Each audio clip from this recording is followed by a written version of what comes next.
흑내성은 앞서 언급했듯이 일본 전국시대를 배경으로 합니다. 뭐 전국시대는 다 아시겠지만 임진왜란을 일으킨 토요토미 히데요시가 그 시대를 마감을 했죠.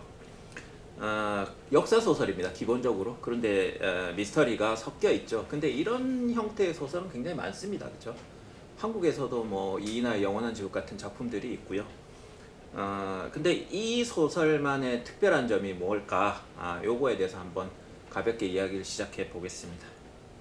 네, 왜요? 순서. 박건희 선생님부터 하겠습니다. 정말 PD를 하셔야 될 것 같아요. 발언 순서 다 지정해 주시고. 저는 뭐 특별히 새롭다는 느낌 못 받았어요. 아까 방금 이제 그 사회자께서 언급해 주셨던 이인화 소설도 생각이 나고, 일단 역사적인 배경을 가지고 어떤 추리 소설, 스릴러 소설, 혹은 미스테리적인 이야기를 풀어가는 소설들은 뭐 워낙 많기 때문에 그런 거 면에서는 이제 뭐 이 흑내성이 사실은 뭐 배경이 좀 낯설 뿐이지 우리한테 그 어떤 설정, 아이디어 자체는 별로 새로울 게 없는 것 같고요. 다만 이제 그 좀 공간적으로 성 하나를 지키면서 그 성을 수성하는 과정에서 그 성 안에서 벌어진다는 점에서 어떤 면에서 좀 연극적이라는 느낌도 들었어요. 그 무대, 정해진 무대 속에서 그 속에서 일어나는 인간 군상들의 여러 가지 이제 욕망이라든가 뭐 음모라든가 이런 것들, 그런 것들을 일종의 심리 스릴러 같은 형태로 펼쳐냈다는 그런 면이 조금 다른 소설보다는 좀 더 뭔가 치밀하고 세밀하다는 느낌? 그래서 심리적인 측면이 좀 더 부각된다는 면에서 좀 더 새로웠던 것 같아요. 저는 일단 뭐 우리가 이런 장르 문학을 경험할 때는 어떤 장르적인 요소들이 효과적으로 결합했는지 구성 요소적인 차원에서 이제 뭐 분리하고 그다음에 결합하는 방식으로 이해하면 좋다고 생각을 하거든요. 일단 역사 소설로서도 전국 시대라고 하는 되게 대단히 그러니까 잘 알려진, 특히 일본 사람들한테는 거의 뭐 시도때 우리나라 역사 드라마가 여말선초를 대상으로 해가지고 엄청나게 우려먹잖아요. 거의 뭐 이제는 더 우릴 것도 없을 정도로 우려가지고 드라마화되고 영화화되듯이 일본에서도 사실은 더 우릴 것도 없이 매번 드라마화되고 NHK 대하 드라마로 매년 이런 거 할 때 주로 배경이 되는 게 바로 이 전국시대죠. 무엇보다도 전국 삼걸이라고 이야기하는 오다 노부나가, 도요토미 히데요시, 도쿠가와 이에야스, 이 세 명의 이야기를 오빠 이름을 이렇게 다 외워. 그러니까 완전히 저 이름 정도는 알고 있습니다. 네. 지일파로서 저는 관심 없어도 알고 있어요. 좋아하지 않을 뿐이지. 너무 유명하지 않아요? 나 오다 노부나 씨는 처음 알았어. 오다 노부나 씨. 오다 가오나 씨. 오다 노부나가가 오다 노부나가? 노부나가. 알았습니다. 그러니까 일본의 이런 전국시대 군웅 중에서도 제일 유명한 이유가 뭐 파천왕이다 이런 말을 쓸 정도로 좀 파격적인 역사적 인물이었고, 오다가? 이 양반이 한 70~80% 통일해놓고 죽었어요. 그래가지고는 도요토미 히데요시한테 뺏긴 거야? 그렇죠. 그리고 나서 또 도요토미 히데요시도 그걸 다 도쿠가와 이에야스에게 이제 넘기는 이게 이제 전국시대의 끝인데, 그러니까 이게 정말 더 다뤄질 수 없을 정도로 일본에서 다양한 인물들을 다양한 각도로 살펴봤는데, 저도 꽤 많은 일본 역사 콘텐츠를 그동안 살면서 소비를 했지만 이 아라키 무라시게라는 인물에 대해서는 이번에 처음 알았고, 이런 각도로 이 사건을 조명한 것도 저한테는 되게 낯설었거든요. 그래서 일본에서 흔히 알려져 있는 보편적인 역사 소설 중에서도 조금 더 새로운 어떤 인물과 각도를 들여다보고 그걸 좀 치밀하게 써냈다라고 하는 점에서 역사 소설로서도 조금 어쨌거나 좀 신선함이 있는 작품이었고, 두 번째로는 이제 미스테리로서의 이 소설의 면모인데, 그러니까 아까 박건희 선생님이 말씀하셨듯이 이게 지금 오다 노부나가의 수만 명의 군세가 아리오카 성이라고 하는 이 성을 둘러싸고 농성을 하고 있는 과정 안에서 벌어지고 있는 미스테리 사건을 추적하고 있단 말이에요. 근데 이게 사실은 그러니까 우리가 흔히 알고 있는 미스테리의 기법 중에서는 클로즈드 서클이라고 흔히 부르는, 근데 완전한 클로즈드 서클은 아니죠. 이게 성이 완전 폐쇄 상태에서 인물이 제한되어 있지는 않으니까. 그리고 상당히 많은 인물이 이 실제로 아리오카 성에 전제를 하고 있기 때문에 제한된 숫자 안에서의 범죄를 이야기하는 그런 식의 클로즈드 서클 장르는 아니지만 그럼에도 불구하고 비슷한 느낌을 어느 정도를 주는 데는 성공하고 있다는 거예요. 그래서 폐쇄적인 상황 안에서 인물들이 어느 정도 제한적으로 용의자 선상에 올라갈 수 있고 이 용의자 선상에 올라가는 인물들에 대해서 추적하는 과정도 사실은 어떻게 보면 미스테리 장르 중에서 그냥 순수하게 단서를 모아가지고 딱 범인을 밝혀내는 이런 기법을 쓰고 있다기보다는 일단 좀 도식적이긴 하지만은 이 소설 나름대로의 문법이 있잖아요. 그러니까 맨 처음엔 무라시게가 여기저기에 탐문 수사 과정을 거치고 탐정처럼 근데 뭔가 부족한 거죠. 단서가 부족하거나 발상이 부족해서 문제를 해결하지 못하는데 그때 이제 딱 첫 장면, 첫 사건 해결할 때 이제 상징적인 대사를 하잖아요. 땅 위에 이 아리오카 성 안에 있는 사람 중에 나보다 사실 똑똑하고 이 사건을 풀 수 있는 사람은 없다.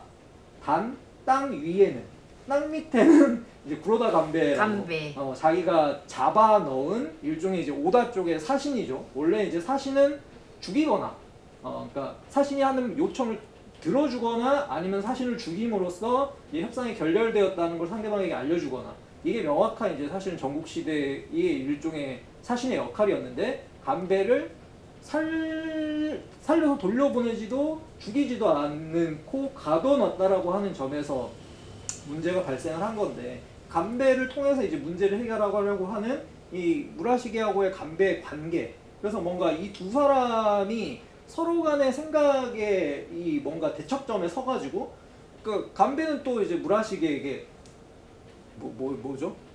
무라시게를 부를 때 그냥 부르지 않고 무슨 세스노카미께서는 이미 다 알고 계십니다. 근데 세스노카미가 뭐야? 일종의 이제 직위 같은 세스 지방의 관직자라는 뜻이래. 노카미라는 말을 뒤에 붙이는 거죠. 제일 최고 오야부. 카미. 네, 노카미. 그래서 이 지역 일대를 총괄하는 이제 사람인 건데 그러니까 세스노카미께서는 이미 알고 계신다. 다만 그렇게 안 죽지. 그래서 그것도 깐죽거리잖아 그러니까. 계속. 그것도 몰라요 이런 얘를 진짜. 자극하고 얘로 하여금 정답을 풀어나가게끔 만들어내는 일종의 또 연극적 구조가 거기에서 형성이 돼 있단 말이에요. 그래서 이 소설이 가지고 있는 미스테리로서의 문법도 사실 아주 새로운 것은 아닌데 이것 자체가 말씀하신 것처럼 이 폐쇄적인 성 안의 분위기 그리고 전쟁의 어떤 전운 그리고 이 두 사람 사이에 뭐라고 해야 될까요? 마치 홈즈와 모리아티처럼 서로가 뭔가 서로에게 서로를 어쨌건 은밀하게 속여야만 하는 속이면서도 서로를 도와줘야 되는 협력적 관계 같은 것들이 구성되는 방식이 우리에게 익숙한 미스테리적인 문법들로 또 읽히게 되는 거예요. 그래서 저는 이제 역사 소설로서의 어떤 그 낯선 부분들을 다루는 지점에서 미스테리가 오히려 우리에게 친숙하고 이 소설을 또 쉽게 읽어나갈 수 있는 그런 구조를 제공해 준다는 거. 그래서 저는 좀 두 가지 장르가 잘 상생하면서 결합하고 있다라는 생각이 우선 들어서 저는 이 소설이 최근에 본 역사와 미스테리를 결합한 소설 중에서는 개인적으로 좀 되게 흥미롭게 재밌게 읽었던 소설이고 한국의 솔직히 미스테리 소설에서도 요즘에 뭐 꼭 이인화를 말하진 않더라도 사실 다양한 작가들이 역사하고 미스테리를 결합하는 시도들을 하는데 개인적으로는 그렇게 좀 만족스럽게 친일파니까 그런 거 아닙니까? 친일파라서 아니 반갑본 살인 사건인가? 그런 것도 좀 많이 알려지지 않았어? 반갑본 살인 사건? 그건 저기 아니에요. 저- 조선 명탐정. 아니 그러니까는 조선시대 배경으로 한 건데 그 누구야? 그 사람 있잖아 작가 카이스트 교수였다가 지금 그만 김탁환 선생님도 그런 역사 추리 그쵸. 소설 많이 썼잖아. 그리고 사실 드라마로도 많이 나와요. 뭐 한성별곡도 사실 뭐 그런 비슷한 거고, 뭐 무슨 별순검 뭐 시리즈 같은 것들도 그렇고. 근데 사실은 그런 그 드라마화된 역사 미스테리 볼 때 느끼는 건 뭐냐면은 오히려 약간 역사를 그냥 기능화한다라는 느낌이 저는 개인적으로 있거든요. 뭐냐면 미스테리가 현대 미스테리면은 사실은 여러 가지 현대적인 조건들 때문에 고전적인 탐정 역할을 수행하거나 미스터리를 풀어나가는 과정이 매끄럽게 되기 어려운 지점들이 오히려 현대 배경이기 때문에 생겨나는 게 있는데 역사로 오히려 역사적인 상황으로 되돌려버리면은 뭔가 물적 단서를 발견해내는 것도 되게 어려워지고 인물들 간의 관계성을 파악하는 것도 현대처럼 막 이렇게 지분이나 아니면 뭐 범죄자 등록이라든가 이런 게 다 시스템화 되어 있지 않기 때문에 발생하는 곤란함을 오히려 탐정의 기지나 재치나 뭐 이런 능력으로 해결한다라고 하는 것들을 손쉽게 보여줄 수 있기 때문에 그런 의미에서 좀 역사를 방편으로 쓰는 미스터리들이 좀 많았던 것 같아요, 제 생각에는. 근데 이 소설은 꽤 설득력 있게 이 시기를 다루고 이 인물들을 다뤄야만 하는 주제적인 메시지가 있었다고 생각을 하는 거죠. 그래서 저는 개인적으로 꽤 잘 결합된 역사 미스터리였다 이렇게 이해를 하고 있습니다. 아니 근데 우리가 흔히 이게 무슨 미스터리 하면은 그 문제를 해결하고 그 아무튼 어떤 문제가 발생하고 그다음에 여러 가지 단서들을 조합해서 문제를 해결하는데 무라시게 같은 경우는 막 이렇게 단서를 조합해서 결국에는 간배한테 다 얘기해 주잖아요. 그럼 간배가 눈을 칵 감고 근데 약간 이제 무슨 그 퍼즐처럼 그리고 이렇게 약간 얘한테 화도 던지듯이 이렇게 딱 던지면은 얘가 또 그거를 막 짜맞춰가지고서는 이게 딱 풀고. 근데 이제 이러한 과정들이 결국에는 그게 이제 간배의 어떤 또 다른 그런 거였고, 사실 이거 자체가 이 사람한테는 점점 사건을 해결하면 할수록 더 이 사람한테 불리해지는, 무라시게가 몰락하게 되는 그런 과정으로 이어지잖아요. 그런 게 짜증났다. 그러니까 얘가 이겨야 되는데 얘가 그렇게 해서 지는 게 짜증나고, 그 다음에 이 무라시게라는 캐릭터 자체가 전국시대의 무사인데 얘는 누구 죽이는 걸 싫어하잖아. 얘가 누구 죽이는 걸 싫어해갖고 요 사달이 난 거 아니에요. 얘가 오다 노부나가 아 짜증나. 오다 노부나가가 랑 하는 거랑 반대로 얘가 너무 사람 많이 죽이니까, 아닌데 이 전국시대 무사니까 전국시대 무사 캐릭터대로 해야 되는, 얘는 뭐 이렇게 다도 좋아하고 그리고 아무튼 기본 얘가 이렇게 좀 뭐라 그래야 되지? 좀 허무주의적이고 애가 좀 염세적이기까지는 않더라도 애가 기본 좀 가라앉은 스타일이잖아. 무사는 무사인데. 그러니까 얘 캐릭터 자체가 성공할 수 없는 캐릭터였다. 그리고 이게 이제 아까도 얘기했지만 이게 폐쇄적인 성을 배경으로 여기서 이게 사계절이 지나가는 거 아니에요. 사계절이 뭐부터 시작해? 봄, 여름, 가을, 겨울, 봄, 여름, 가을 이런 식으로 이제 이렇게 사계절이 지나가잖아요. 근데 사실 이 11개월 동안, 이 계절 동안 전쟁이라고 하는 건 얘는 그냥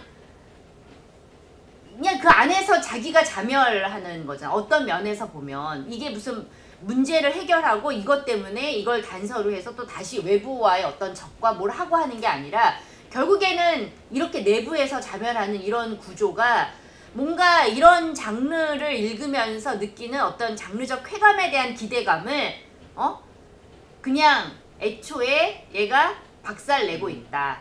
그래서 그런 쾌감으로라도 봐야 되는 나 같은 사람은, 일본에 관심도 없고 잘 모르는, 일본 이 사람의 이름이 그리고 무사가 왜 계속 성이 바뀌는지 그것도 잘 모르고 짜증나고 막 그런 나 같은 사람이 볼 때는 좀 신경질이 난다.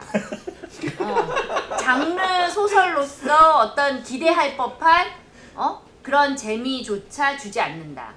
결국에는 무라시게라는 그 캐릭터의 그런 캐릭터가 운명이 되고 그 운명대로 간 경우예요. 이 소설은. 역사가 정해놓은 운명을 배신할 수는 없는 거죠, 이 소설이. 얘가 맨 마지막에 챙기는 것도 그 찻잔이잖아요. 아니 그 와중에 찻잔을 챙기냐고 무사가. 근데 이게 그래서 그 위키피디아의 힘을 빌려가지고 이거 이제 백그라운드를 읽었어요. 근데 보니까 전국시대 몇 가지 풀리지 않는 미스터리가 있는데, 이제 제일 대표적인 게 오다 노부나가가 왜 부하의 배신으로 어이없게 그렇게 죽게 됐는가. 그러니까 아카치 미스 히데가 왜 반란을 일으켰느냐. 그게 제일 큰 미스터리고, 그 다음에 요거더라고요. 그러니까 이 아라키 무라시게는 오다 노부나가에서 정말 총신 중에 총신인데 왜 갑자기 그러니까 왜 나왔어? 배반을 했는가 1번. 그 다음에 두 번째가 이 사람은 또 이 소설대로 그대로 도망쳐 나와가지고 지 혼자 또 천수를 누리다 가거든요. 그러니까. 근데 마지막에 진짜로 유명한 그 일본의 다도의 명인으로 죽었대요, 이 사람이. 진짜? 네. 그게 또 미스터리인 거예요. 뭘 미스터리야? 지 성격대로 갔구만. 그러니까 이제 그러니까 이건 거죠. 제가 볼 때는 이 아라키 무라시게라는 사람의 행적이 구멍이 많은 거예요. 네, 구멍이 많으니까 이제 이 구멍을 제가 볼 때 작가적인 상상력으로 메운 것 같아요. 왜 이 사람은 왜 도대체 오다 노부나가를 배신했을까? 1번. 그게 여기서도 안 나오는 것 같아. 그냥 오다 노부나가가 사람을 너무 많이 죽이고, 그러니까 그렇죠. 자기가 모시는 주군으로서는 뭔가 적합하지 않다는 생각이 있었던 거야. 근데 이제 여기 구로다 간베 지오호는 뭐야, 지오호?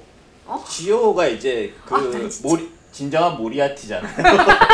그러니까. 모든 사건을 그 디자인한 이제 인물인데. 제가 볼 때 지오호에 대한 이야기를 하려면 뭐 스포일러와 더불어 그쵸. 뒤에 질문과 연결이 돼 있는 것 같고 그쵸. 주제와 연결이 돼 있는 것 같고 그냥 제가 이 소설을 파악했을 때에는 그 이 아라키 무라시게라는 인물이 가지고 있는 커다란 이 구멍 두 개를 메꾼 것 같아요, 작가가 상상력으로. 왜냐하면 이 구로다 간베가 처음부터 얘기하잖아요. 이 전쟁은 못 이긴다고. 오다를 너는 네. 못 이긴다. 왜냐면 당시만 해도 뭐 오다가 거의 다 차지하고 있는 상황인데. 이때가 이제 다케다 신켄이 이미 무너졌고 오다가 그 완전히 지역의 패자로 거의 자리를 잡고 있는 상황에서 관서 지역에는 이제 여기에서 언급되는 모리 일가가 가장 센 이제 오다가의 적대자였는데 이제 모리를 하염없이 기다리는 거잖아요. 그러니까 모리, 그 나쁜 모리. 그러니까 사실 일본의 어떤 역사 속에서 어떤 대표적인 전국 시대의 어떤 무장, 그러니까 뭐 그 의리를 중시하고 충효 이런 데 철저하고 싸움도 잘하고 이런 이제 대표적인 장수가 다케다 겐신이랑 우에스기 신겐이라는 사람인데 이 두 명이 인기가 되게 많아요. 그래서 항상 이런 문화 콘텐츠나 이런 데 자주 등장하는 그야말로 장군 그 자체, 무인 그 자체로 나오는데 이 두 사람이 다 이제 죽거든요. 나중에 전쟁에서 패해서 죽거나 이렇게 했는데 근데 이 오다 노부나가라는 사람은 그 두 사람에 비해서 별로 이렇게 인망도 없고 하여튼 뭐 뒤통수도 잘 때리고 어쨌든 폭력의 화신 같은 사람이에요. 그러니까 전쟁의 어떤 야만성과 폭력을 그대로 그냥 구현해내는 존재였기 때문에 굉장히 반발도 많고 사람들이 싫어하는 사람들도 되게 많은 거죠. 그럼에도 불구하고 전쟁의 어떤 폭력성을 그 자체로 보여준 인물. 그래서 이제 오다 노부나가 끊임없이 소환이 되는 거죠, 이런 작품. 이제 반면에 그렇게 말하는 사람도 있죠. 오다 노부나가가 전국시대 최초의 근대인이었다. 그러니까 뭐냐면은 다케다 신겐이나 아니면 이제 우에스기 겐신 같은 경우에는 둘 다 원래 전국시대 다이묘로서의 한계를 벗어나지 못한 인물들이라는 거예요. 둘 다 굉장히 고전적인 인물들이고 자신의 지역을 일구고 그걸 성장시키고 자신의 식솔들과 가솔들을 먹이기 위해서는 노력하는 사람들이지만 그 전국을 통일한다라고 하는 형식의 발상이나 아니면 그거를 공간 질서에 갇혀 있었죠. 그거를 위해서 어떤 패자로서의 뭐 전체적인 이제 말 그대로 파격적인 모습을 보여준다라고 하는 면에서는 이제 구식 인간들이었는데 오다 노부나가가 너무나도 파격적인 모습들을 보여주면서 통일에 대한 어떤 이제 비전을 완전히 제시를 한 인물로 이제 평가를 받는 거죠. 거기에 대하여 이제 아라키 무라시게라고 하는 한 인물은 어떻게 보면 역사의 이 파편 안에서는 그냥 보잘것없이 정말 사라져간, 그러니까 오다에게 잽도 안 되는 반란을 일으켰다가 조용히 묻혀버린 인간에 불과한데 이제 그 인물이 어떻게 보면 전국시대 수수께끼로 남았기 때문에 그러니까 이런 중과부적의 싸움을 왜 했느냐. 그리고 어떻게 사실은 거기에서 죽었어야 되는데 죽지 않고 살아남아서 완전히 새로운 인생을 또 찾아갔느냐라고 하는 이제 이 삼인영 이야기같이 두 가지의 수수께끼가 사실 이 소설 안에 큰 축이 되는 거죠. 그러니까 오다 같은 경우는 근대적이라고 평가받지만 굉장히 근대적이라는 결국에는 폭력적인 거잖아요. 그렇죠? 기존의 질서를 해체하고 만들어야 되니까 되게 폭력적인데 그 폭력적인 것에 반기를 들고 나온 이 사람은 오히려 좀 더 포스트 모던한 요즘식으로 얘기하면 그 이후에 그에 이제 또 저항하는 어떤 또 다른 인물이기 때문에 그래서 이 무라시게 같은 인물이 현대적으로 더 독자들이나 작가에게 더 끌렸을 가능성이 높은 거죠. 재밌는 말씀인 것 같아요. 그러니까 뭐냐면은 오다가 할 만한 짓을 다 반대로 한다는 거 아니에요. 그 포스트 모던이라는 게 일종의 이제 부정을 위한 부정을 하는 형태의 한 가지 안티테제로서. 안티테제로서 기능하는 이제 수단이라고 말을 한다면 무라시게가 그런 면이 있는 거죠. 그러니까 오다가 할 만한 근대적인 방법들, 폭력적인 수단들 이런 거는 난 다 반대로 할 거야. 반대로 해서 한번 내가 전국을 잡아볼 거야. 큰 그림을 그릴 거야 라고 말했는데 말 그대로 구로다 간베 같은 인간이 보여주는 거죠. 부정을 위한 부정이 얼마나 사실은 덧없는 건가. 너 자신을 구할 수도 없고 이 아리오카 성을 구할 수도 없다. 뭐 이런 것들을 이제 또 보여주는 또 뭐 그런 인물으로 볼 수도 있지 않을까. 근데 저는 사실 이 소설의 주축인 두 명은 역사적으로 보니까 패자에 속한 사람들이더라고요. 구로다 간베도 맞습니다. 구로다 간베도 사실상 뭐 굉장히 실제 하는 인물이었던 둘 다 거야? 실제 둘다 실존 인물. 인물이고 근데 이 구로다 간베는 그래도 이제 유복한 인물 후쿠시마를 먹은 인물이더라고요. 후쿠오카를 먹은 인물이더라고요. 근데 하카다라는 지명 네. 후쿠오카로 바꾼 인물로 역사에 남았죠. 그러니까 뭐 그 정도의 족적인 사람인 거고. 그 정도의 족조도 대단한 거 아니야? 네, 대단한 거죠.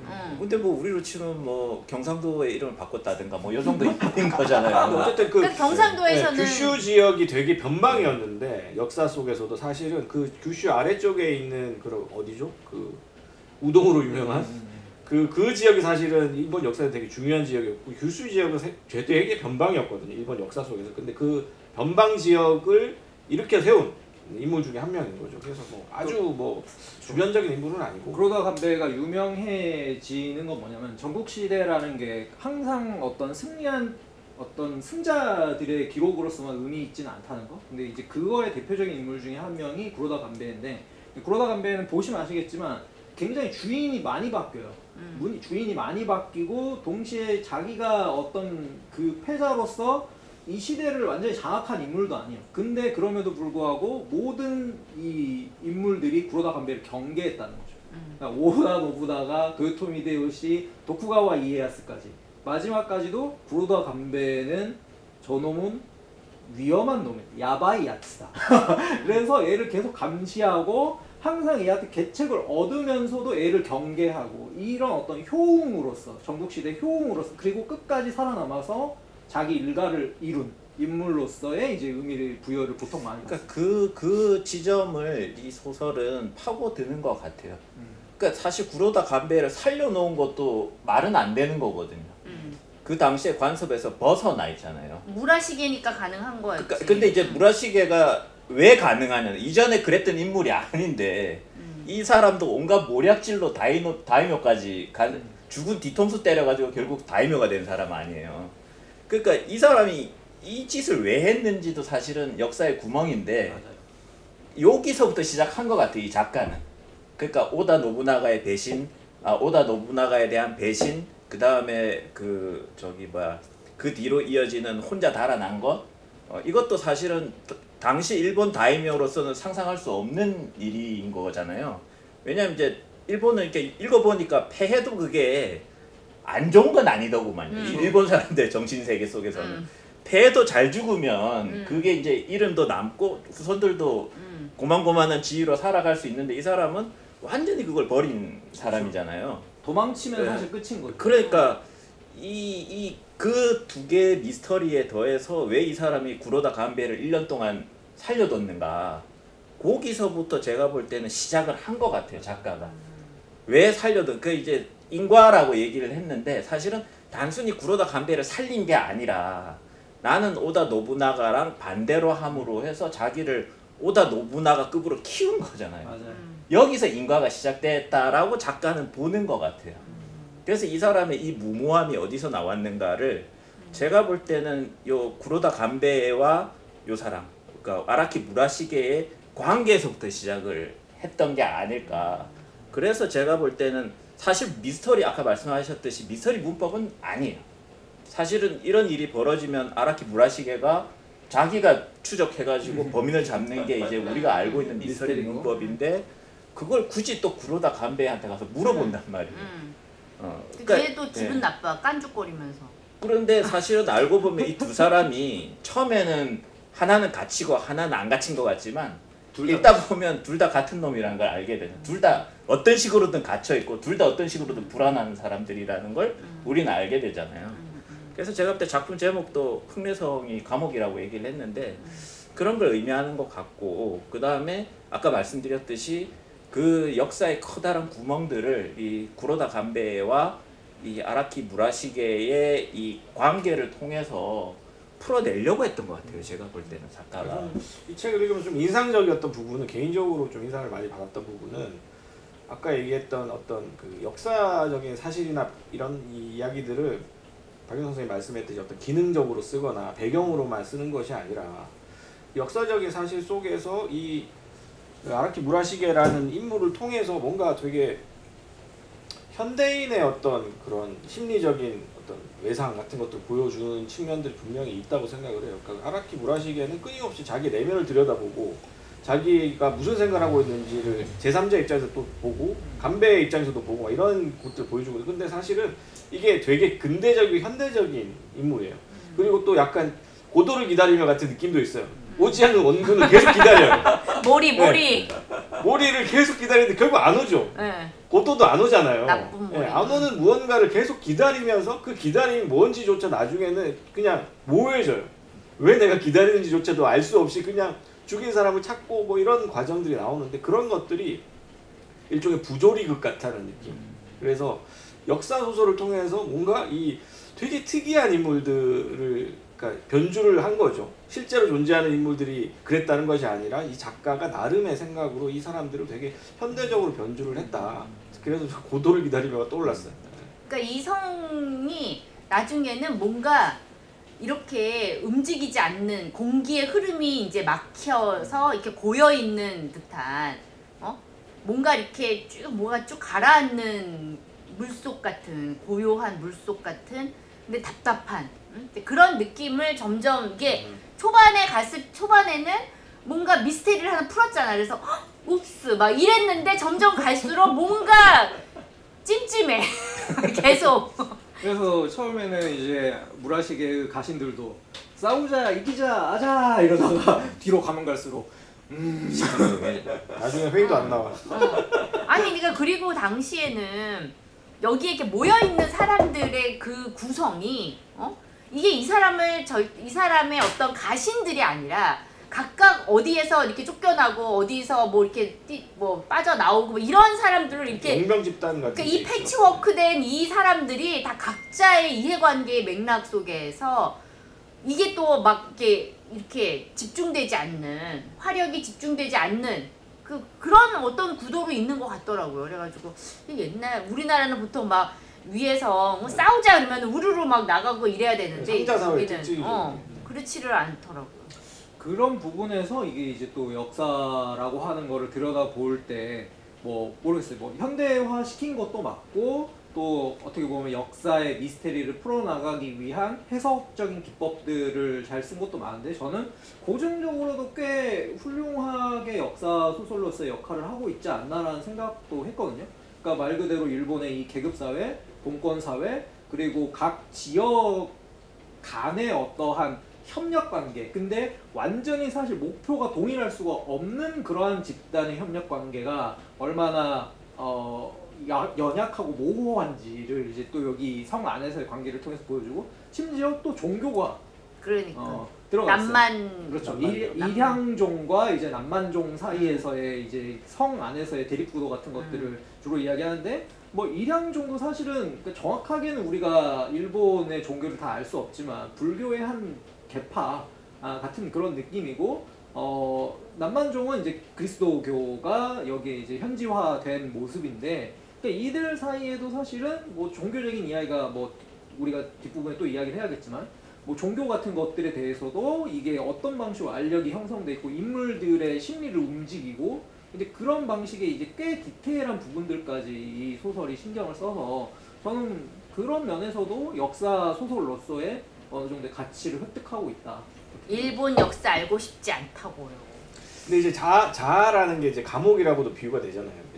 자기 자의식 자체가 감옥이 되어서 상황 판단을 제대로 못하고. 그러니까 이게 딱 김원일 소설 제목까지 마음의 감옥인 거지. 자기 마음속의 감옥에 갇혀 있고, 종교라는 감옥에 갇혀 있죠. 민중들이나 백성들이나 그러니까요. 이런 장수들은 종교라는 감옥에 각자 갇혀 있고, 근데 가장 가까운 게 이제 무라시게하고 간베인데 그 두 사람조차도 사실은 자의식이라는 감옥 속에 갇혀 있는 거죠.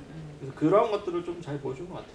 그러니까 그런 느낌도 들어요. 오다 노부나가가 뭔가 큰 이제 성공한 근대인으로 전국시대에 자리를 매김을 했다면 무라시게나 뭐 간베에는 그러니까 뭔가 오다처럼 먼저 나서서 세상을 지배하지 못했던, 그래서 뭔가 오다에게 다 영향받고 있는, 사실은 얘네들이 주도적으로 뭔가 또 움직이고 있는 것 같지만 다른 한편으로는 또 지배되고 있는, 그러니까 큰 상자 안에 들어가 있는 이제 작은 상자로서의 이 상자 사회 같은 것들의 속성을 여전히 보여주고 있는 거 아닌가라는 생각이 들어요. 저는 조금 뭐 이야기의 맥락과 좀 다르지만 저의 미스터리는 왜 구도를 이렇게 짰을까였거든요. 소설 구도를. 왜 주인공으로 안 두고. 맞아. 간베가 막 그렇다고 해서 간베는 감옥에 내내 갇혀 있다가 한마디 툭 하고 또 쓱 들어가고 왜 이 형식을 취했을까가 계속 소설을 읽으면서, 그렇다고 해서 이 사람이 글쓰기가 나쁘거나 그런 것도 절대 아니고 그게 계속 미스터리였는데, 저는 마지막에 읽을 때 보니까 그런 생각이 들더라고요. 이게 사실은 이제 어느 한 명이 탐정이 돼버리면 다른 한 명의 내면이 사실은 이제 비잖아요. 셜록 홈즈에서 왓슨의 내면이 비듯이 요렇게 해놔야 두 사람이 다 돋보이는구나라는 생각이 들더라고요. 그러니까 사실상 감옥에 있는 이 구로다 간베가 할 수 있는 건 아무것도 없잖아요. 근데 이제 밖에 있는, 그렇다고 해서 아라키 무라시게가 모든 걸 다 하면 이제 간베는 없는 사람이 되는 거고, 그럼 이 소설의 깊이가 없어질 것 같은 거예요. 왜냐하면 이 구로다 간베라는 사람이 사실은 이 아라키 무라시게의 미러이기 때문에 자기 자신이죠, 사실은. 처음엔 다른 것 같지만 알면 알수록 지랑 똑같은, 그러니까 자기가 거기 있는 사람이랑 똑같은 거라는 걸 알게 되면서 자기가 갇혀 있다라는 사실도 그렇죠. 간베를 통해 이 소설에 이제 깊이감이 생기는 거라서, 그러니까 제가 생각했던 미스터리는 왜 형식을 이렇게 가져갔을까였는데, 읽다 보니까는 이런 이 미스터리로서의 굉장히 파격적인 이 부분이 설득이 되더라고요. 사실은 보통 이런 재미가 없어야 되거든요. 주인공이 활약을 안 하면 재미가 맞아요. 없어야 되는데, 심쌤이 기대했던 근데 저는 문제를 사실 착착 해결하고. 이 총 한 540매 정도 되는 굉장히 두꺼운 소설인데 한 이틀 정도 만에 다 읽기는 했어요. 그러니까 몰입감이 저한테 나름대로 있었거든요. 그래서 이 몰입감이 있다는 건 재미가 있다는 건데, 이렇게 해놓고 재미있다고가 저는 미스터리였어요. 주인공이 마지막 퍼즐을 안 푸는데 재미있다고? 이게 미스터리였어요. 그러니까 이 요네자와 호노부가 스스로 자기의 소설에 대해서 코멘터리를 한 것 중에 자기는 크게 세 가지의 축을 가지고 항상 소설을 쓴다, 테마를. 하나가 역사, 하나가 미스테리, 하나가 성장. 근데 성장이라는 키워드가 이 소설에 있는가를 저는 좀 생각을 해봤거든요. 근데 결국에는 그게 아라키 무라시게와 구로다 간베 사이에서의 이 관계성의 문제인 것 같아요. 근데 이게 우리가 기대하는 그러한 방식으로 무라시게가 간베라고 하는 미러 이미지를 통해 가지고 확 어떤 성장을 했느냐 하면 그런 건 아니에요. 그런 건 아니지만 이제 어떻게 보면 자기 마음의 감옥을 어쨌거나 벗어나긴 하잖아요. 성을 포기하지. 포기하고 더 달아나면서. 그러니까 자기가 이 전쟁에서 이길 수 없다라는 거를 어떻게 보면 인정하는 거. 그러면서도 물론 이제 그 도라마룬가 그거 가지고 도망가는 게 좀 추하긴 한데 아니 그게 엄청 비싸고. 도라사루야? 그렇긴 하지만 결국에는 그 감옥을 벗어난다라고 하는 의미에서의 성장이라고 하는 테마가 있지 않을까라는 생각도 하긴 했어요. 너무 꿰매춘 거 아닐까요? 내 생각도 네, 테마 내기가 나왔으니까 그냥 이 소설 형식에 대한 이야기는 여기서 끝내고요. 네. 주제로 넘어가죠. 네. 네, 잠깐 끊고 다시 하겠습니다. 네. 예.